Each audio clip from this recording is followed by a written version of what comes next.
నమస్తే, welcome to yes today. ప్రస్తుతం మనం గాంధీ హాస్పిటల్లో ఉన్నాం. మనం చూడొచ్చు మన వెనుక జూనియర్స్ డాక్టర్ ప్రధానంగా సమ్మె చేపట్టడం జరిగింది. అయితే గవర్నమెంట్ వీళ్ళకి ఇచ్చిన స్టైఫండ్ ఇవ్వకపోవడం వల్ల వీళ్ళు సమ్మె చేయడం జరుగుతుంది. గతంలో కూడా సమ్మె చేద్దామని వీళ్ళు ఆలోచించుకున్నప్పుడు గవర్నమెంట్ వీళ్ళతో మాట్లాడి సమ్మె చేయకూడదని చెప్పేసి కొన్ని ఆర్డర్స్ జారీ చేసి, కానీ ఇప్పుడు వాళ్ళకు కాస్త టైం తర్వాత మళ్ళీ సమ్మె కూర్చోడం జరిగింది. అసలు ఒకవైపు నీట్ ఎగ్జామ్ పేపర్ లీక్ కావచ్చు, మరోవైపు గ్రూప్ సంబంధించిన డిగ్రీ వాళ్ళ సమ్మెలు కావచ్చు, మరోవైపు చూస్తే డాక్టర్స్ సమ్మెస్ కావచ్చు. ఎందుకు తెలంగాణ వచ్చిన తెలంగాణలో ఈ సమ్మెలు మళ్ళీ ఎందుకు జరగాల్సి వస్తుంది అనే విషయాలు మనం మాట్లాడే ప్రయత్నం చేద్దాం డాక్టర్స్ తోని. గతంలో ఇదే ప్రభుత్వం కాంగ్రెస్ ప్రభుత్వం వచ్చిన తర్వాత మీరు సమ్మె చేస్తామని ఒక నినాదాన్ని ఇచ్చి మళ్ళీ విరమించుకోవడం జరిగింది. ఎందుకు మళ్ళీ ఆ రోజు విరమించుకొని మళ్ళీ ఈ రోజు సమ్మె మళ్ళీ స్టార్ట్ చేయడం ప్రధాన కారణం ఏంటి?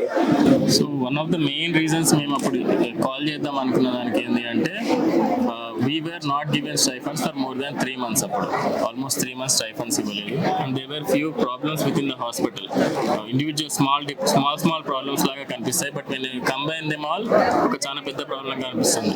ఇప్పుడు మా ప్రొఫెసర్స్ కానీ ఇప్పుడు ఆల్మోస్ట్ అన్ని department professors they are the best in the state.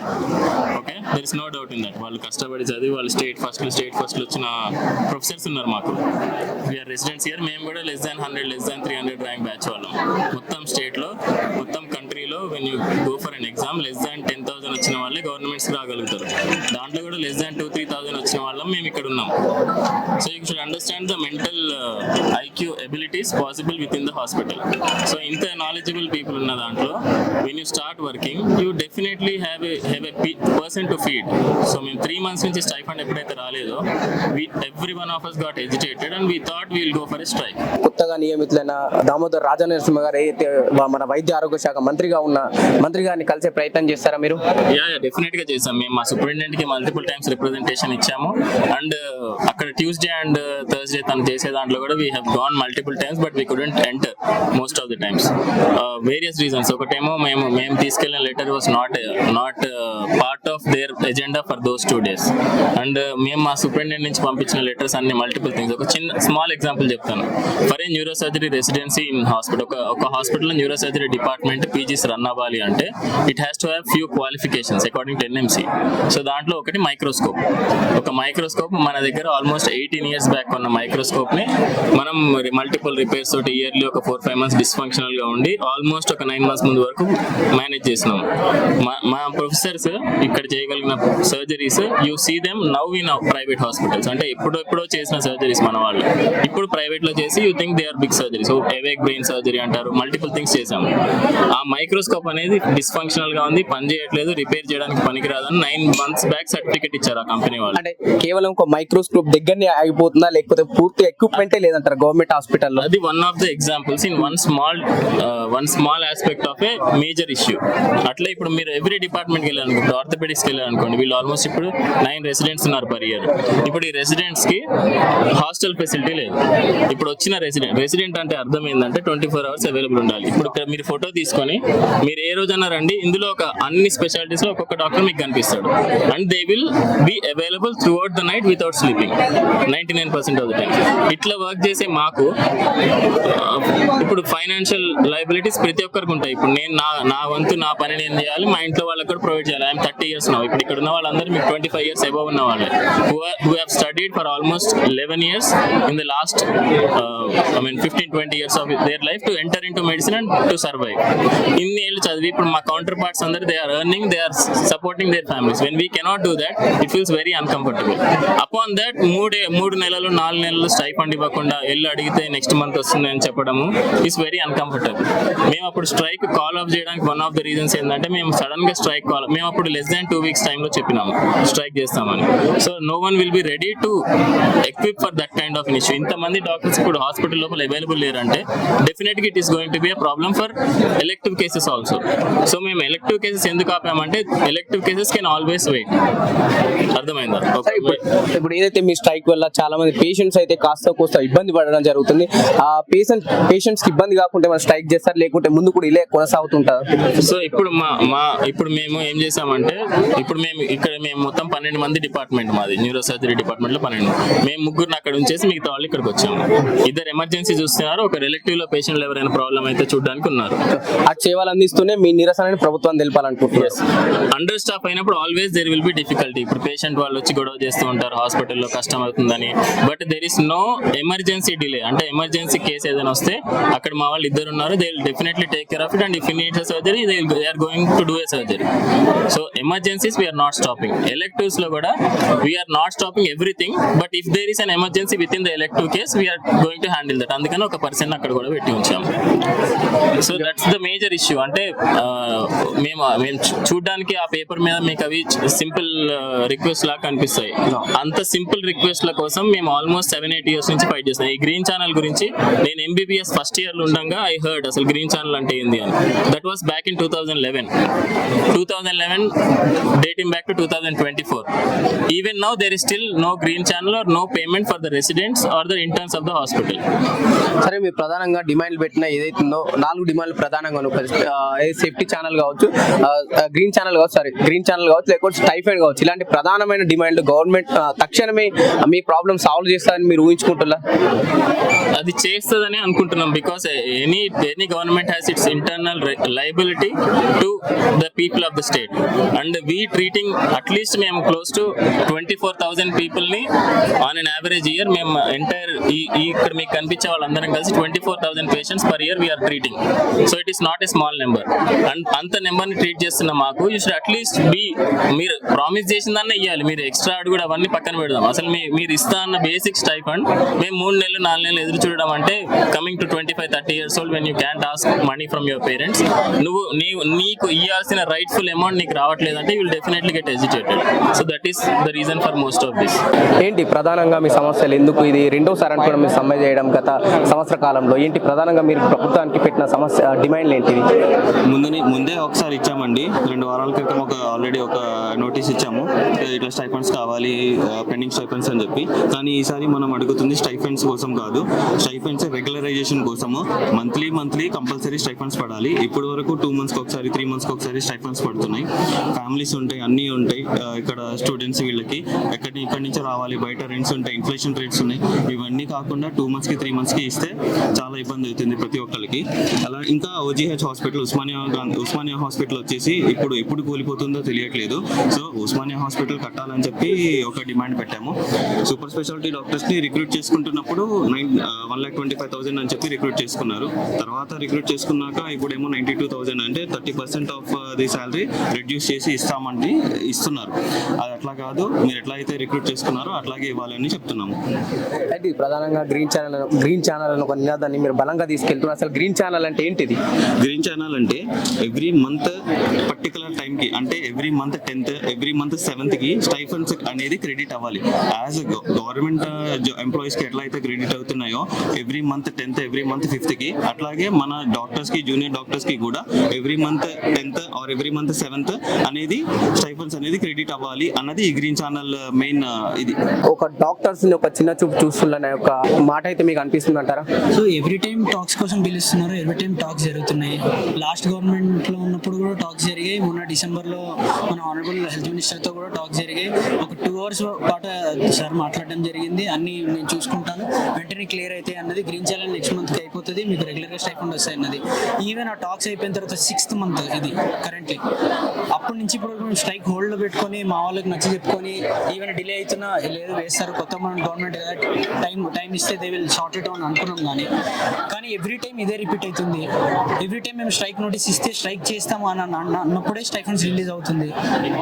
So అది ఒకటి చాలా ఇంపార్టెంట్ అయిన విషయం. నెక్స్ట్ ఉస్మానియా కొత్త బిల్డింగ్ గురించి అది ఎన్నో గవర్నమెంట్స్కి రిప్రజెంటేషన్ ఇవ్వడం జరిగింది. ఎప్పటి నుంచో దాని గురించి ఫైట్ చేస్తూనే ఉన్నాం, దాని గురించి రిప్రజెంటేషన్ ఇస్తున్నాం, అడుగుతూనే ఉన్నాం. సార్ పాత బిల్డింగ్ ఇలా ఉంది, పడిపోయేలా ఉంది, బాగాలేదు. అక్కడ పేషెంట్ ఇన్పుట్ కూడా చాలా ఉంది, ఫెసిలిటీస్ అక్కడ అడిక్వేట్గా లేవు. దానికోసం ఇంకా coming to third point, security గురించి మల్టిపుల్ రిప్రజెంటేషన్ ఇచ్చాము. న్యూ మెడికల్ కాలేజ్లో ఇంకా ఈ సెక్యూరిటీ చెక్ పాయింట్స్ అనేవి ఉంటాయి, అవుట్ పోస్ట్ అని ఉంటాయి. అవుట్ పోస్ట్ ఇంకా ఇక్కడ దాని గురించి అరేంజ్ చేయాలి. Adequate doctor to ratio patient ఎక్కువగా ఉంది, సో అడిక్వేట్ సెక్యూరిటీ కావాలి అనేది అందుకు ఒక డిమాండ్ ఉంది. మీరు ఏదైతే ఇక నినాదం పట్టుకుని కాపాడే చేతులను కాటు వేయద్దని అంటున్నారు కదా, నిజంగానే డాక్టర్స్ పైన దాడుల్ని ప్రభుత్వాన్ని పట్టించుకుంటుందంటున్నా, వాటి సివియర్ గా ప్రభుత్వం పట్టించుకుందంటున్నా?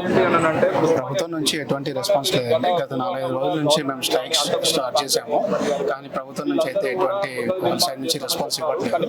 డాక్టర్స్ కి చాలా ఇబ్బంది అవుతుంది. ఇక్కడ బేసిక్ గా డ్యూటీ చేస్తాం కదా, నైట్ డ్యూటీస్. ఆ టైంలో బయట నుంచి పేషెంట్స్ వస్తారు, వాళ్ళ అటెండర్స్ వస్తారు, వాళ్ళు కొంతమంది చాలా ర్యాష్ గా మాట్లాడటం ఇలాంటివి జరుగుతూ ఉంటాయి. సో దానికి మాకు సెక్యూరిటీ పెంచాలని అదొక డిమాండ్ ఉందండి. ఇక్కడ మీరు ఇక్కడ రెసిడెన్షియల్ లేక జనరల్ డే స్కాలరా? నాకు యాక్చువల్లీ ఇక్కడ నేను ఇప్పుడు ఫస్ట్ ఇయర్ పీడియాట్రిక్స్ పీజీని మాట్లాడుతున్నాను. యాక్చువల్లీ ఇక్కడ హాస్టల్స్ లేకపోవడంతో నేను బయట ఉండాల్సిన పరిస్థితి ఏర్పడుతుంది. ఇక్కడ నాలాగా చాలా మంది మా ఫ్రెండ్స్ కూడా బయట ఉంటున్నారు. ఇంకొకటి ఏంటంటే డ్యూటీ పీజీస్ యూజువల్ గా నైట్ డ్యూటీస్ చేసేటప్పుడు వాళ్ళకి పీజీస్ రూమ్ కావాలి, రెస్ట్ తీసుకోవడానికి కనీసం 1-2 hours అని వాళ్ళకి రెస్ట్ కావాలి. 36 hours నాన్ స్టాప్ డ్యూటీ చేయడం అనేది చాలా కష్టమైన పని. అలాంటిది డాక్టర్స్ అంతా కష్టపడి చేస్తుంటే వాళ్ళకి కనీసం కొంచెం ఉండడానికి వాళ్ళకి రూమ్స్ అనేది ఏర్పాటు చేస్తే బాగుంటుందని మేము విన్నపిస్తున్నాం. మీ సీనియర్ డాక్టర్స్ మీకేమైనా సపోర్ట్ ఎట్లాంటిది ఏమైనా ఉందంటారా? సీనియర్ డాక్టర్ సపోర్ట్ అంటే ఇందులో సూపర్ స్పెషాలిటీ సీనియర్ డాక్టర్స్ కూడా పార్టిసిపేట్ అవుతున్నారు. వాళ్ళు కూడా అండర్ జూనియర్ డాక్టర్స్ అసోసియేషన్ వస్తారు. ఎవరైతే ఎస్ఆర్షిప్ ఉన్నారో, ఎవరైతే సూపర్ స్పెషాలిటీ చేస్తున్నారో వాళ్ళ ఫుల్ సపోర్ట్ మాత్రం జూడాకు ఉంది. ఎన్ని నెలల నుంచి స్టైఫండ్ అయిపోయింది అంటారు మీకు? ఇప్పుడు గత నెల మేము గవర్నమెంట్ కి స్ట్రైక్ వెళ్తున్నామని నోటీస్ ఇచ్చాము. అంతకు ముందు వరకు 3 నెలల స్టైఫండ్ పెండింగ్ లో ఉండే. మేము ఎప్పుడైతే స్ట్రైక్ నోటీస్ ఇచ్చామో మాకు హెల్త్ మినిస్టర్ గారు ఒక మీటింగ్ ఆర్గనైజ్ చేయడం జరిగింది. ఆ మీటింగ్ తర్వాత మాకు ఒక 2 months స్టైఫండ్ అనేది క్రెడిట్ అయింది. ఇది లాస్ట్ మంత్. అంతకుముందు మేము స్ట్రైక్ నోటీస్ లో సేమ్ డిమాండ్స్ ఉండే. సో మంత్రి గారు ఒక హామీ ఇవ్వడం వల్ల మేము ఆ స్ట్రైక్ కి అప్పటి వరకు హోల్డ్ చేసాము. బికాస్ అప్పుడు ఎలక్షన్ కోడ్ ఉంది, June 4th వరకు మేము ఎలాంటి జీవోస్ పాస్ చేయలేము, ఎలాంటి హామీలు ఇవ్వలేము అని చెప్తే మేము స్ట్రైక్ అనేది హోల్డ్ ఆన్ చేసాము. బట్ ఇప్పుడు ఎలక్షన్ కోడ్ అయిపోయి ఆల్మోస్ట్ 20 days అవుతుంది. ఇవాళ 24వ తారీఖు.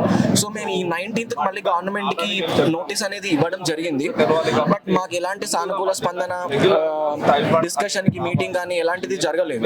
సో మేము అందుకోసమనే గత 3 రోజుల నుంచి ప్రొటెస్ట్ లో ఉన్నాము. మొదటి రోజు మేము నల్ల బ్యాడ్జ్లతో ప్రొటెస్ట్ చేసాము, 2వ రోజు కళ్ళకు గంతలు కట్టుకుని ప్రొటెస్ట్ చేసాము, 3వ రోజు నల్ల దుస్తుల గురించి ప్రొటెస్ట్ చేసాము. అయినా మాకు ఎలాంటి గవర్నమెంట్ స్పందన కానీ ఎలాంటి న్యూస్ కానీ రాలేదు. సో ఈ రోజు మేము 24వ ముందు చెప్పినట్టుగానే 24వ తారీఖు నుంచి అంతా ప్రొటెస్ట్ చేస్తాము, ప్రొటెస్ట్ లో పూర్తి స్థాయిలో దిగబోతున్నాం అని చెప్పినా కూడా మాకు ఎలాంటి హామీలు కానీ స్పందన కానీ రావడం జరగకపోవడంతో మేము ఇవాళ ఈ స్ట్రైక్ అనేది దిగాల్సి వచ్చింది. ప్రధానంగా ప్రభుత్వం దగ్గరికి మీరు తీసుకెళ్లాల్సిన ప్రధాన డిమాండ్ ఏంటనుకుంటున్నారు? మాకు స్టైఫండ్స్ రెగ్యులర్ గా రావట్లేదండి. అదే కాక లేడీస్ హాస్టల్స్ లో మాకు లేవు, అకామిడేషన్ లేదు, గవర్నమెంట్ ప్రాపర్ అకామిడేషన్ లేదు. సో మాకు నైట్ డ్యూటీస్ చేసేటప్పుడు వాటికన్నిటికీ దూరం నుంచి రావాలంటే ఇబ్బందిగా ఉంది. అదే కాక ఇప్పుడు ఉస్మానియా బిల్డింగ్ లేదంటే ఇప్పుడు కోర్టే చెప్తుంది కదా, ఏ ఒక్కరికి అది ఏ ఒక్క నిరపరాధికి శిక్ష పడకూడదని. అట్లాంటప్పుడు బిల్డింగ్ లేకుండా చాలా మంది చనిపోతున్నారు ఇక్కడ. అంటే అందరికి శిక్ష పడుతుంది కదా, ఆ శిక్ష పడడమే కాదు చాలా మంది చనిపోతున్నారు ఇక్కడ. మరి ప్రభుత్వం నిర్లక్ష్యంతో అంతమంది చనిపోతుంటే కష్టం కదా. మరి అది మేము డిమాండ్ చేస్తున్నాము. ఉస్మానియా బిల్డింగ్ కోసం మాకు ప్రాపర్ లేడీస్ హాస్టల్ కావాలి. ఇంకా స్టైఫండ్స్ గ్రీన్ ఛానల్ అంటే రెగ్యులరైజ్ కావాలి. కేవలం మీ సమ్మె కేవలం స్టైఫండ్ కోసం, గ్రీన్ ఛానల్ కోసం అనుకోవచ్చా? లేదండి, ప్రాపర్ ఇన్ఫ్రాస్ట్రక్చర్ లేదు మాకు. ఒక పేషెంట్ మేము చూడాలంటే ప్రాపర్ ఇన్ఫ్రాస్ట్రక్చర్ ఖచ్చితంగా కావాలి. మేము పేషెంట్ని మేము చూడాలంటే ప్రాపర్ ఇన్ఫ్రాస్ట్రక్చర్ కావాలి. సరైన మందులు లేకుండా, సరైన టెక్నీషియన్స్ లేకుండా, సరైన ఎక్విప్మెంట్ లేకుండా మేము మాత్రం ఏం చేయగలుగుతాము? ప్రాపర్ ఇన్ఫ్రాస్ట్రక్చర్ ఉంటేనే కదా మేము ఏమన్నా చేయగలుగుతాం. మేము 24 hours కష్టపడడానికి సిద్ధంగా ఉన్నాం. 24 hours కాదు, 36 hours కష్టపడుతున్నాం. బట్ ప్రాపర్ ఇన్ఫ్రాస్ట్రక్చర్ లేకుండా, మెడిసిన్స్ లేకుండా మేము ఎంత చేసినా ఏం ప్రయోజనం? గవర్నమెంట్ ఏంటంటే ఇప్పుడు కాకతీయలో రోడ్స్ లేవు. అంటే ఇప్పుడు మేము డాక్టర్స్ లైఫ్ రిస్క్ లో పెట్టి ఎంత కష్టపడినా కూడా ఎంతమంది ఇప్పుడు పేషెంట్స్ మేము సరిగ్గా చూడాలి అంటే డాక్టర్స్ హెల్తీగా ఉండాలి కదా. మరి మాకు నైట్ నిద్ర లేకుండా రాత్రంతా కష్టపడి మేము చూస్తున్నా కూడా మాకు సరైన ఇప్పుడు మాకు కూడా పర్సనల్ లైఫ్ ఉంటుంది కదండి, ఫ్యామిలీ లైఫ్, పర్సనల్ లైఫ్. ప్రాపర్గా స్టైఫండ్స్ ఇవ్వకుండా ఏం చేయకుండా ఉంటే మేము మాత్రం ఎన్ని రోజులైనా ఉండాలి. మేము అప్పటికి చాలాసార్లు అడుగుతూనే ఉన్నాము. ప్రతి మంత్ ఏంటంటే మేము స్ట్రైక్ చేస్తాం అన్నప్పుడు వాళ్ళు మనీ వేస్తున్నారు. అదేదో రెగ్యులర్గా వాళ్ళు వేసేస్తే మేము ఇవి ఒప్పుకోం కదా, ఇట్లా స్ట్రైక్ చేయం కదా. మాకు ఏంటంటే పేషెంట్స్ హెల్తీగా ఉండడము, అలా ఉండడమే ఇష్టం. ఏ ఒక్కరిని కష్టపెట్టాలని ఉండదు కదా. For 12 years, last 6 months nunchi, even after doing so much of service, 6 months nunchi stipends le. That is a very huge amount. It has to be given to people who have done the service. We have been deprived of it. And second thing is, after MCH, we do not know on what post we are working for. Okay. MCS rather than assistant professor contract basis కింద ఇస్తున్నారా లేదంటే senior residence కింద ఇస్తున్నారా అనేది government side నుంచి clarity లేదు.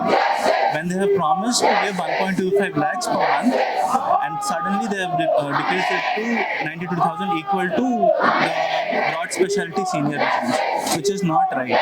Okay. So we want justice on all these issues. ఈ juniors డాక్టర్ల పెడుతున్న ప్రధానమైన సమస్యల వల్ల ఖచ్చితంగా స్టైఫండ్ కావాలని చెప్పేసి ప్రభుత్వాన్ని బలంగా డిమాండ్ చేస్తుంది. అదేవిధంగా గవర్నమెంట్ హాస్పిటల్లో సరైన ఎక్విప్మెంట్ లేదు, మేము సరైన ఎక్విప్మెంట్ లేకపోతే ఎలా పేషెంట్స్కి ఎలా ట్రీట్ చేయాలని చెప్పేసి ప్రధానంగా గవర్నమెంట్కి పెట్టే డిమాండ్ ఇవి.